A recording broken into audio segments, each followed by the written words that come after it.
అరే మామ, అసలు నేను ఎక్కడున్నానరా? ఇక్కడ అన్ని ఇంటర్నేషనల్ కార్లే ఉన్నాయి. కువైట్, సౌదీ, దుబాయ్, ఖత్తర్, అంత దూరం నుంచి వచ్చారా బహ్రెయిన్కి? వాళ్ళు ఎందుకు ఇంత దూరం నుంచి వచ్చారు నాకు అసలు అర్థం కాలేదు. ఈ కార్లను చూస్తేనే పక్కనే కదా 10 నిమిషాలు వచ్చేస్తారు. డ్రాగన్ మాల్ సిటీ కోసమా అంత దూరం నుంచి వచ్చింది? ఈ డ్రాగన్ సిటీ అంటారని ఈ మాల్ ని. దీంట్లో పనిచేసే వాళ్ళు అమ్మే అన్ని చైనాయే, బట్ పిచ్చిగా ఉంటారు దీంట్లో సామాన్యని. పదండి మనం కూడా వెళ్ళి చూద్దాము, మీరు చూద్దరు నాతో పాటు. దీంట్లో ఉన్న అన్ని ఎలక్ట్రానిక్స్ ఐటమ్స్ అన్ని సేల్ చేస్తూ ఉంటారు.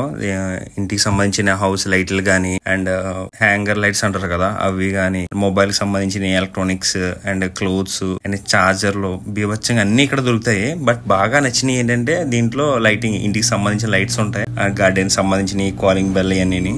బట్ నేను కూడా పట్టుకెళ్దాం ట్రై చేశాను, కానీ ఇంత దూరం నుంచి పట్టుకెళ్తే అదేంటి ఫ్లైట్లోని ఇప్పుడు పగిలిపోతాయి.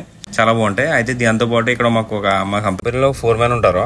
అతనైతే ఎవరు ఖాళీగా ఉన్నాడు ఆడిగా పని చెప్దామని చూస్తూ ఉంటాడు అతను. యాక్చువల్గా అయితే నేను ఆ రోజు ఖాళీగా ఉన్నాను. నాకు డ్రాగన్ సిటీ వెళ్ళి బోర్ చేసే మిషన్ కి బిట్ కావాలన్నారు. అలా అని చెప్పి డ్రాగన్ సిటీ వెళ్ళాను. అక్కడికి వెళ్ళి మొత్తం చూసి తీసుకుందామని చెప్పి తీసుకున్నాను. బోర్ బిట్ తీసుకుని వస్తా ఉంటే చాలా మంది చూసాను. సేల్స్ బాయ్స్, సేల్స్ గర్ల్స్ ఉన్నారు. అందరూ చైనా వాళ్ళు ఏమన్నారు అక్కడ అంతానే. అక్కడ బయటకు వచ్చి చూస్తే మొత్తం కార్ పార్క్ అంతా సోలార్ తో చేసి ఉన్నది. మొత్తం సోలార్ పవర్ యూజ్ చేస్తున్నారు. Updated version అంతానే.